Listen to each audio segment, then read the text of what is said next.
Opinions expressed in this episode are personal. They do not necessarily reflect the views of this streaming platform. Good day, everyone, and welcome to another edition of Let's Be Diverse. I am your host, Andrew Stout. This episode is dedicated to all my loved ones who supported me through this journey. Conflict is something that may occur between people or within groups in all kinds of situations.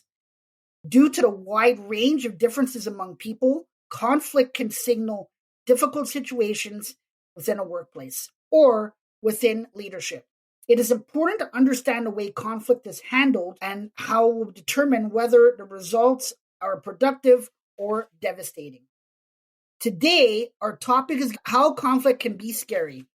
And my guest today is Ashley Cox. Now, Ashley Cox, CHRMCP, is a founder and CEO of Sprout HR, a boutique and HR consulting firm that advises women-owned businesses on how to hire and lead profitable, sustainable, and impactful teams with confidence, ease, and fun. At Sprout HR, Ashley and her team focus on value-based hiring, compensation, and international leadership, and amplifying impact. They revolutionize the do-it-yourself mindset to one of exponential growth, hiring the right people, and the right way scales businesses, electrifies the bottom line, making women-run companies thrive. A certified HR professional with over 17 years experience, Ashley has worked with businesses nationwide, from local brick and mortars to online agencies to multi-million-dollar national and international companies. She was a top recruiter and leadership expert with J. Crew and Kroger, where she hired and developed everyone from the newest hourly employees to C-suite level executives.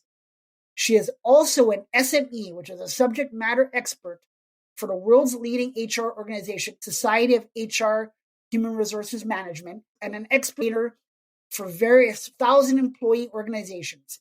She is also the author of her debut book, and she also hosts Impact Ripple podcast, transforming your stories and guides women to overcome their stories, hold them back so that she can help them develop and become confident and courageous leaders who create resounding impact in the world. Now, this person, Ashley Cox, is one of the nicest, compassionate, empathetic people I have ever met. I feel that she is a true dynamo, and she is a perfect example of what a true, genuine person is. Welcome to the show, Ashley. I am such a fanboy of yours, and it is honestly an honor and a pleasure to have you on as a guest today. My goodness, Andrew, what an introduction. You can't make me cry. We've got to have a whole podcast conversation here, but thank you genuinely and deeply from the bottom of my heart. Thank you so much for your support and for being such a fanboy and a friend. And I'm absolutely thrilled to be here and an honor to be on your podcast today. It is an honor to have you. We talked earlier before we started taping. I had asked you when I first started out, and I know the timing just didn't work out for you. And I remember asking you if it was a complete no, and you said no, just not at this time. And I always had you in the back of my radar, and I always said, I'm not going to pester her, but I am going to ask her, and eventually maybe one day she's going to say yes. And the day that you actually said to me in an email, let's do it, I think I almost fell off my chair because I was so excited that you said yes. I'm in awe a little bit that you are here, and I'm so excited about having you and our conversation. Thank you. I feel the same way, and I'm grateful for your persistence, and I'm excited to be doing this. So let's do it. How are things with you? What's new in Ashley's world? What's going on? How's work? How is everything? Oh, goodness. There's been a lot going on over here, but things are going really well. We're working on some really exciting projects at Sprout HR and getting ready to launch season 3 of the Impact Ripple podcast, which we're really excited about. My sister just had a baby, so I'm actually traveling right now as we're recording this podcast episode, and I'm going to go see her tomorrow and our new little niece, which, fun fact, we actually have 12 nieces and nephews, so this is our newest addition. And of those 12, 3 of them are great nieces. So we've got a really big family and lots of folks to love. And that's just really important to me. And one of the reasons why I love having my own business and getting that freedom and flexibility to make my family a priority. Yes, absolutely. I think it's so important. And I think over the pandemic, I know a lot of people realized what was important to them and what wasn't. Mm. And then things changed. And then everyone realized, hey, I don't want to go back to the way it was before. I like how it's been for the last couple of years, even though I've been stuck in my home most of the time. I like to be around my family and spend time with my family. I've gotten to enjoy spending time with them. I enjoy being home with my kids to do homework and make supper and or bake cookies before dinner, or I enjoy getting them at school and dropping them off and picking them up. So I think people realized all these things. Absolutely. I heard something several times now where people have started saying, I work to live, I don't live to work. And I think that's really important, especially as employers and HR professionals, to remember that this is not someone's entire life. And not to get too far into our conversation, but I think that can be a contentious point. So I'm sure we'll pull that back around as we start to talk about conflict today. Oh, for sure, for sure. So I'm glad to hear that everything is going well with you. I'm glad to hear that you got away, you had some time, and now you're going to spend some time with your sister. I love that. I think family is so important. So thank you for sharing that with us. Before we begin, I always have a fun question to ask my guests to get things going. I'm so nervous about this. I'm so nervous. Okay, I'm ready. I got my game face on. I'm ready to do it. Bring it on. Bring it on, Andrew. So your question is, Ashley, if you had the ability to stay the same age forever, what age would you choose and why? Ooh, that's a fantastic question. Okay, let's see. I just turned 40 this year, the big 40. And at first I was really nervous thinking like, oh, all the perceptions that people have, especially of women at 40. Am I going to be old and curmudgeonly and I'm going to fall out of favor with people, whatever the things are. But I have found a whole new level of confidence and I think sense of self this year that I would stay 40. Okay. I love that. Some people cringe at their ages. So I love the fact that you're loving being 40 and that you feel good. I think if we want to feel like we're 80, then we're going to feel like we're 80s. I don't feel my age as well. I'm in my 50s and I don't feel my age at all. I would have never guessed. You definitely don't even act like I would have thought you were like 25, 30. Oh, well, I appreciate that. I definitely am not 25. That's for sure. I wish sometimes I was, but it is what it is. I love your answer. I appreciate it. Yeah, no, I think it's really cool because I've spent the last decade really pouring into myself and focusing on wellness and just learning more about myself and taking care of myself mentally and physically and emotionally and all those things I think that we don't have the advantage of when you're in your 20s. Maybe your body functions a little better. I'd take my 20-year-old knees again. But as far as like personality and who I am in this world and what I'm here to do, totally would take today over 20 or 25. Oh, for sure. For sure. You answered that question great. I love the fact that you dug in there. You were ready for it. So I just love your answer. Thanks so much for having fun with me today, Ashley, on that. Why don't we start off with you telling us a little bit about you and your story? Yeah. So I have been the owner, founder, and CEO of Sprout HR for 7 years now, a little over 7 years. And before that, I spent about a decade in corporate HR. So as you mentioned in the introduction, J.Crew and Kroger's where I spent the majority of my time. And I started as an hourly employee with Kroger when I was in college and was going for my degree in management and marketing. And I had talked to my manager one day and he was like, Ashley, have you ever thought of going into management with Kroger? And I was like, no, I didn't even know that was an option. Tell me more. And so he talked to me about going into the management program and started training me all around the store. So I got so much wonderful experience before I ever became a manager at Kroger. And When I did move up into that management position, I was assigned to this really massive store. It was one of the biggest in our district. And all of the things that I was really gifted at had to do with people. I was really great at hiring, just very intuitively, had a really good knack for people. I loved training. I loved making sure people had the tools and the skills and the knowledge that they needed. I loved creating and implementing new programs and was often featured in a lot of different ways in the company. And so that is how I accidentally ended up in HR. The company came to me one day and they were like, hey, we want you to do this project. You're going to have 8 weeks to hire 350-ish new employees for a brand new store that we're opening up. And you have to find them, interview them, hire them, background check, drug test, get uniforms ordered, get them trained. And I was like 25, 26 at the time. And I was like, okay, let's do it.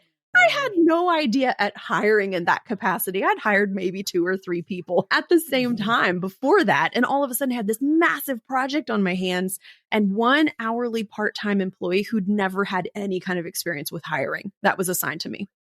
So that's how my introduction to HR really began and how I ended up in the field that I'm in. Not to brag, but like I killed that project totally, absolutely just off the wall. People were like, what? And so they invited me to come and be part of the HR department after that. And that's how I got into HR totally by accident and not on purpose at all. But after I spent about 10 years in corporate HR, my husband's job kept moving us around. And I thought, I've always wanted to have my own business. And the opportunity came for me to start my business when we moved to Tennessee, which is where we currently are in the US. And I thought small businesses could really use the knowledge and the expertise that I've gained over the last 10 years. I wonder if there's a place for me to do this work. And there was nobody that I knew of at the time providing HR consulting services to particularly small women-owned online businesses. And when I got into it, people were like, where have you been all my life? We don't have any of this information. They were making really illegal decisions and doing some stuff that I was like, you are going to get in trouble for this. Let me help you so that you can avoid that. Because as a small business, you don't have an HR department.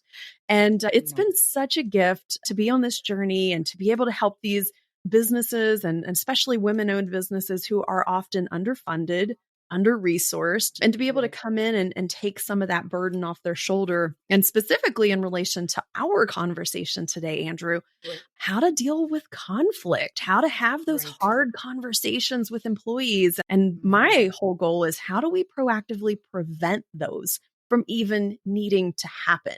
So it's exciting for me to be here today and talk with you and with the audience about this topic because it is prevalent. And anywhere you have people, you're going to have conflict. Yes, I totally agree with you. Some of the stuff that resonated with me that you said was, I just think that it's so amazing that you, first of all, you said you weren't going to brag, you killed it. I could totally see you jumping in there and killing it for sure. I could totally see that. One of the things I do see, you talked about new businesses. One of the things I think is that a lot of businesses come in and they think that the owner comes in and they're doing everything at the same time or they're doing everything at one time. And I think a good business person or leader needs to understand, and I think I've heard you say this many times before, you need to figure out what the things that you're good at and the things that you're not good at, get some help. Because if you don't get the help, then you're getting yourself in a situation where you're not knowing what you're doing and you're answering questions of stuff like you just talked about legal stuff. You're answering stuff that you may not know the answer to, and you're giving the wrong answers. And like you said, that's what's going to get you in trouble. So I think a good leader is one that realizes, hey, I need help and I need to get it because I just don't have the answer, or I need to get the answer. I can't tell you, I don't know what the answer is, but I'm going to find out and I'm going to get back to you instead of giving a whole spew on stuff that you have no idea the answer for. Yeah, I think one of the most important skills that we have to have as leaders is self-awareness. And without Mhm. self-awareness, we find ourselves wading into unknown waters and managing tasks that Right, we don't need to be managing. But when we have right. that level of self-awareness, we can realize and own up to the limitations that we have. And that is okay. We all have limitations.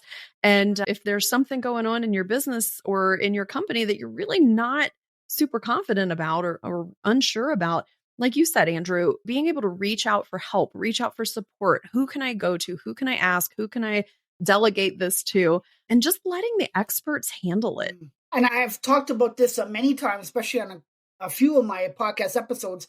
I think a lot of leaders are afraid that if they get help, that someone is going to step in because they know how to do that and they're going to lose their level of seniority. And I think you have to understand that somebody's coming in, they're helping you, but they're working with you to help the company be profitable and productive, not Mhm. come in and swipe stuff under your feet and say, okay, I know more stuff than Ashley does, so I'm going to sweep under her feet and I'm going to take what she's got and take her position. That's not how it goes. A good leader will understand that, I think. Yeah, absolutely. I always say, let go to grow. You've got to loosen up the reins. You've got to give away some of the control and some of the power.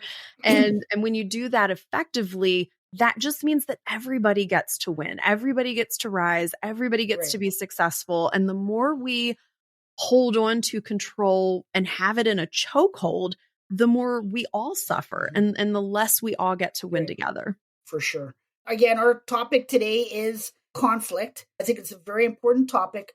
What I would like for you to do with us is to tell us in your mind what conflict actually is. That's such a great question. And I think that the way that we can best understand conflict is that it's when two people have differing opinions about something. And that may Right. mean that we have different ideas, we have different beliefs, we have principles or something that are bumping up against each other. And one of the Mhm. things that I believe is so misunderstood about conflict is that not all conflict is bad. In Mhm. fact, the most innovative, creative, forward thinking, productive, profitable organizations and companies manage conflict really well. And Mhm. because they find value in it, because when we have differing ideas and we can come to the table and talk about them in a healthy, productive manner, then we Right. can all get better. Mhm. Conflict is any two people that get together and have different ideas, which is basically all the time. Yeah, yeah, I agree with you 100%. I think what happens, I think when people feel so strongly, some people will come in and then they'll be like, I'm right on this. This is my opinion. Sometimes you don't want to hear the other person's opinion. This is my opinion, and I am right about this. And you're going to see down the road that I am right, especially if the organization or team decides to go away from that particular person's thoughts. Mm. They say, yeah, you're going to see down the road that I am right. And then I'll be able to tell you that I told you so, which is probably not the right thing to do, but a lot of people, that's how they think. Yeah. Yeah. And I think a lot of times when leaders think about conflict, they think about people arguing and fighting and being contrary, Mhm. like you're describing, and blood pressure is up and tensions are high. And we think Mhm. about conflict in a very binary or one sided way. And it really is so much more robust than that. And we have to Mhm. approach conflict as what is this particular conflict about? And who's Mhm. involved and how are they interacting with each other or how are they interacting with me before we blow it into something that it's maybe not. Because there's a lot of situations that I've seen where I'm like, that person just had a different idea and you completely Right. blew them off and ignored them. And of course they got upset, or maybe you said Right. something that didn't set well with them, or maybe we could have said Right. something a little bit better, or just given them Right. an opportunity to voice their opinion, to be heard, to feel validated.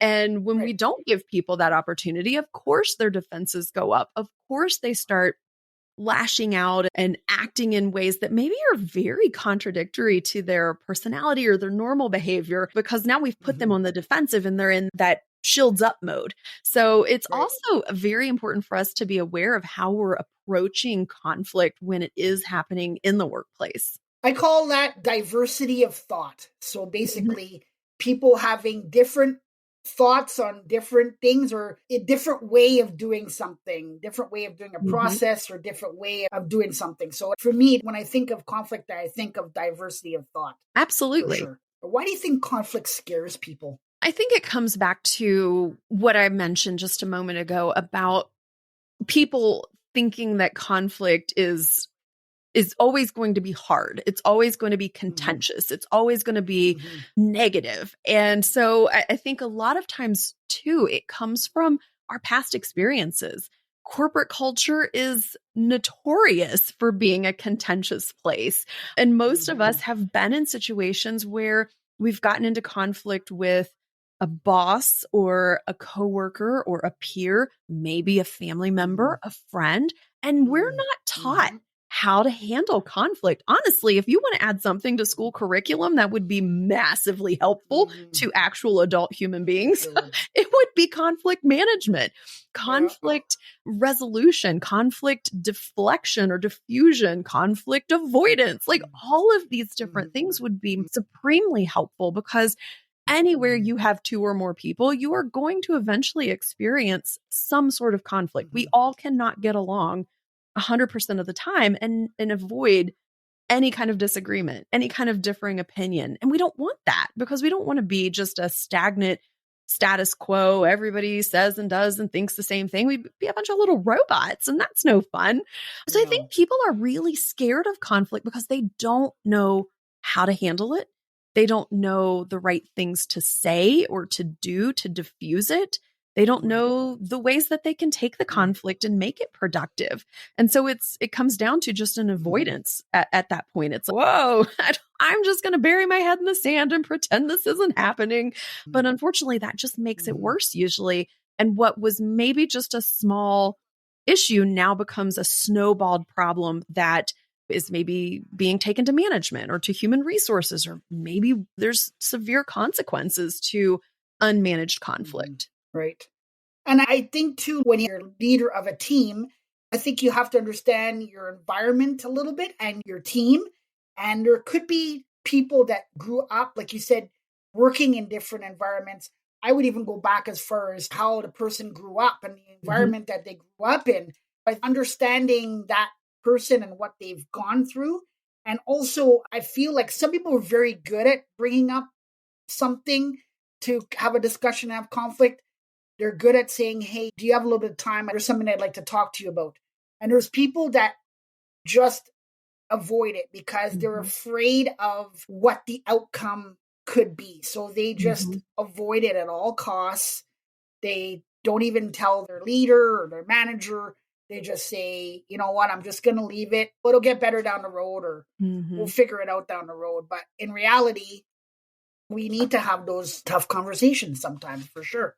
Absolutely. Absolutely. It's remembering that we are humans doing business with Mhm. humans. And every single one of us Right. has a different background, a different story, a different lived experience, a Mhm. different upbringing, like you mentioned, a different education, a different home life. Mhm. There's so many factors that come into creating a human person, and they bring all of Mhm. that to work. We're not machines, we're not Mhm. robots. Back in the Industrial Revolution is when this whole idea of don't bring your personal stuff to work began. And we've Mm. perpetuated that for the last 100 years. And like we were talking about a Mhm. moment ago about the pandemic really highlighting some of Mhm. these things Mhm. that we're no longer Mhm. going to tolerate as Yeah. employees. Right. Part Right. of that is I'm no longer going to come into a work environment where I don't feel seen, I don't feel heard, I don't Right. feel validated, I don't feel supported. And so as leaders, we have to be really Right. mindful that you can't turn off your personhood when you come to work and just turn on a Yeah. work version of you. The Mhm. whole person comes to work. Mhm. And we have to take care of that whole Right. person and realize that person is very complex. And it may take us a few goes to figure out what is their conflict style. Are they avoidant? Are they Mhm. headstrong? Do they wade somewhere in the Mhm. middle? And how do Mhm. we approach that person? Are they like, just give me the facts, just tell it to me straight? Or do they need a little Mhm. softer approach? And we might have to nurture Right. that a little bit more. But it's really Right. fascinating, I think, just from a psychology standpoint and the way that the workplace is evolving, especially just the last 2 or 3 years, how Mhm. leadership styles are going to have to change and adapt to the workers that are in the workplace and coming into the workplace over the next decade or Yeah. so. Yeah, I read somewhere the other day that if you were not a empathetic leader in the next 5 years, you're going to have a hard time because candidates, when they're applying for a job, they're looking for so much more. They're not just asking what the salary is, they're asking what's the work life here? How do the employees get along? Do you guys have an anti bullying policy? What's your mission, vision, values? Mhm. They're asking all of this stuff. And the other point that you said before about work life balance, I really have a hard time with that one, Ashley. Mhm. I really feel it's very hard. You can't do that. I've actually started about a month ago. I don't call it work life balance. I call it integrated life balance because you're integrating your home life and your work life. You can't separate the two. Mhm. One is involved with the others. I've grown to, not negatively, but I've grown to push aside personally that work life balance word. And Mhm. I've started using integrated life balance. Oh, yeah, I could talk about this all day long. I threw out work-life balance probably 10 years ago because I always associated it with walking a tightrope. Have you ever walked a tightrope? A balance beam? Just tried to walk a straight line on the pavement? Right. Dude, it's hard. Right. You have to It's use your very core hard. muscles and you Mhm. shake a little bit to the right and then you shake a little bit to the left and you're Exactly. trying to stay on this line or on this rope or this Mhm. beam or whatever it Mhm. is. And that's Mhm. hard and it takes a lot of Exactly. effort. And Mhm. sometimes I think, like you, that it's more of an integration. I usually refer to it It as sure work is. life harmony because sometimes Yep. the I like melody that takes too. the front seat and sometimes the instrumentation comes in and there's different parts of the song that are playing. And that's like how life and work are really happening in real life. Sometimes work has to take the front seat and you got to give it more Mhm. focus and more energy and more time. And then there's sometimes where life takes over and life Mhm. happens and we have Right. to be more present and more focused there. And I think that it Mhm. really is going to be super important for employers to look for ways that they can Mhm. create more work life integration, like you said, Mhm. because it also looks very different for different people in different seasons of their Right. life as well. Absolutely. So I think we might have talked about it, but I'd like to go a little bit more in depth on this. What role do leaders play when it comes to conflict in an organization? Oh my gosh, so many roles. Starting primarily, my focus is always on how can we be proactive in preventing conflict because so much conflict Mhm. comes from silly things that aren't addressed or things that we could have been a little bit more mindful of or thoughtful of in advance and things that are really super basic when it comes to taking care of people and it's giving them an opportunity to be heard and asking for their feedback and checking in with them. I always recommend to my clients and to folks that I talk to and on podcasts and things like this, where if you have a super large team, you might not be able to have a one-on-one conversation with every single employee every single week, but you could meet with department heads or line Mhm. leaders or somebody that's in charge of a larger group of people. Because I think what comes Mhm. out in those one-on-one conversations is just magic. That's the opportunity that they Mhm. get your full undivided attention because that's where you need to Mhm. turn off your email, put your phone on silent, and really pay attention to this person that's sitting in front of you because they will share things Mhm. with you in those one on one conversations that they might not be comfortable sharing with you in a Slack or a Teams message, on email, in a team meeting, in Mhm. some sort of group environment. That people need that one-on-one time to Mhm. feel safe. And Andrew and I were talking just Mhm. before we hit record on this about creating safety in the workplace. And that's so important Right. for us to be able to really avoid so much conflict and so much contention that can happen within our team. So that would be Mhm. my first thing is first off, like how are we proactively avoiding the potential for Mhm. negative conflict? backlash, the Mhm. the fighting or the anger, the strongly emotive type of conflict. And then the Mhm. other side of that, in my opinion, is how do you teach your people to have healthy and productive conflict? And that's going to take some skills training, because like I mentioned before, we're not taught how to handle conflict. We're not taught how to Mhm. deal with it, how to address it, how to diffuse it, how to manage it confidently or productively. Mhm. And so I think if there's an area that you could really find a lot of value in, it's either find someone like me or like another professional who can help you develop conflict skills, or take a Right. workshop, go to a seminar, read a book. There's 1,000 Mhm. different ways that you can Mhm. educate yourself on better conflict management and conflict competency, because you're going to have Mhm. conflict. I promise you. If you lead a team of people, you will have conflict. There is no getting around it. And the better that you know how to deal with and manage and handle that conflict, the better you'll be able to lead through it and lead your team through it. And when you can teach your team how to diffuse Right. their own conflict situations, then you are on easy street, Right. my friend, because that Yeah. is the gold right there. Absolutely. I love everything that you packed in there. I think communication is key as well. Mhm. And I love when you said paying attention to one on ones. Mm. I talk about this a lot. Leaders, I think, need to, when you're having a one on one or when you're talking with your teams, there is a time where you're listening to give feedback and you're listening with pause. In other words, not needing to give feedback. You're just listening to listen. Mhm. And I think if you're going to be a good leader of a team, I think you need to figure those two out, because somebody doesn't always, when they're having conflict with something, it could be they're talking about this. Oh, I had this discussion with this person and it went crazy and went over and above what I thought. And it may not even be that. It might even be something else. But something else had happened, triggered that conflict, Mhm. triggered everything. So I think Mhm. just figuring out what is what. Mhm. And then once you've defined it, then trying to pay attention or learning which is which and figuring out your people as well.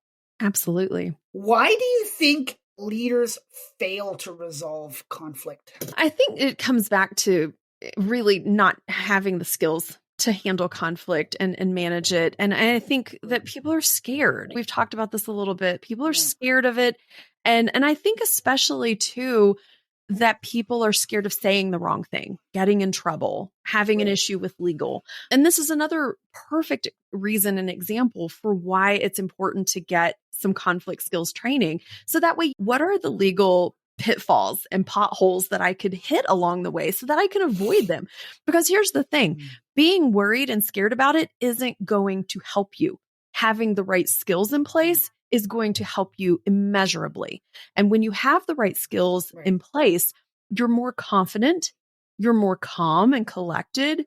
You can address it in an efficient manner instead of spending hours, days, weeks, months, years sometimes avoiding the conflict, letting it snowball and turn into a much bigger problem, which could create turnover. It could create lower morale on your team, which could lead to errors. It could lead to absenteeism and tardiness, all the things that as HR professionals, we know are things that we want to avoid, because those are our job to help our companies to maximize those, to increase attendance and increase morale and increase employee engagement. And we can't do that by being in avoidant behavior. So learning that skill set will really help you make strides and make really big improvements in all of these other areas that we're being challenged to as leaders, as HR professionals, as people working with people every single day. I love all that. I had a friend of mine years ago who was working for a company and she was going through conflict with another coworker and she went to go and see a leader and she was explaining to the leader her side of the conflict. And the leader didn't really come out and say it, but they, from what she said to me, almost pushed it aside. In other words, it wasn't important to them. Mhm. So I think a leader has to understand just because the conflict or what they are upset about may not be a big deal to them. It might be a big deal to the team member. It's absolutely a big deal to them. That.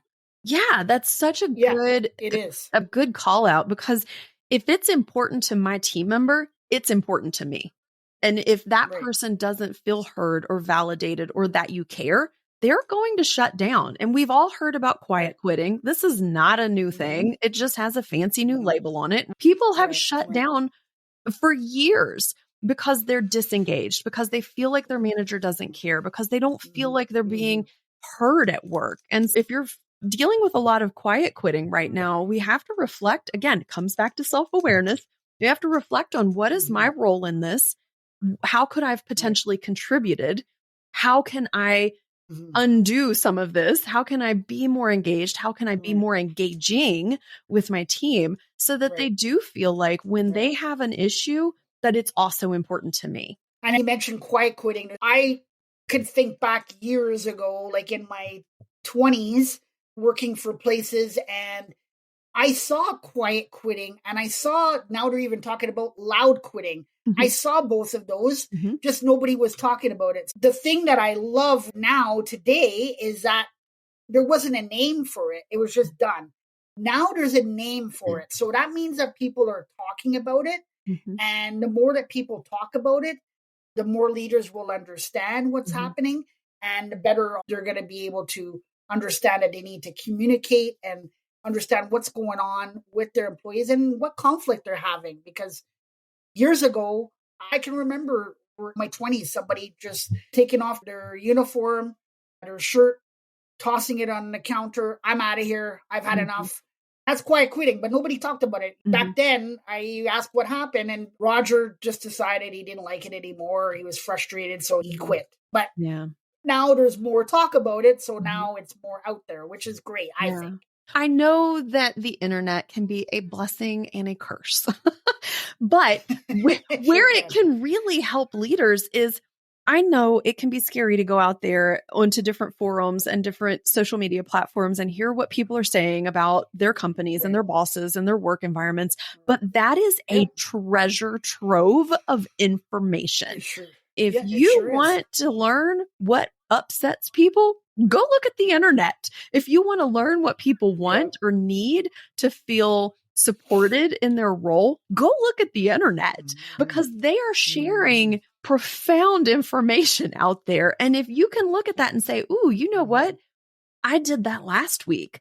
That shows such a degree of self-awareness and ownership that you can take back into your role and say, okay, you know what? I realized I was doing this thing, and that's probably not really helpful. So here's what we're going to do instead.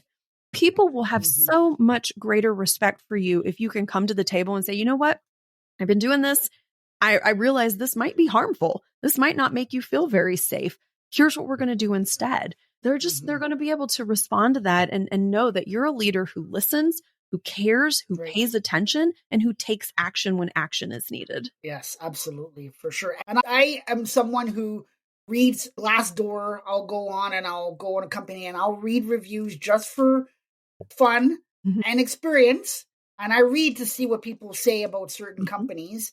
And it's interesting to me. You're absolutely right. If you want to know what conflict you're having with employees or why you lost 100 people in 6 months, that's the perfect spot to go and look, because a lot of it is they're explaining their conflict. I didn't get along with my boss. I'm not a big fan of the word toxic, but I like to say unsafe or unhealthy work environment.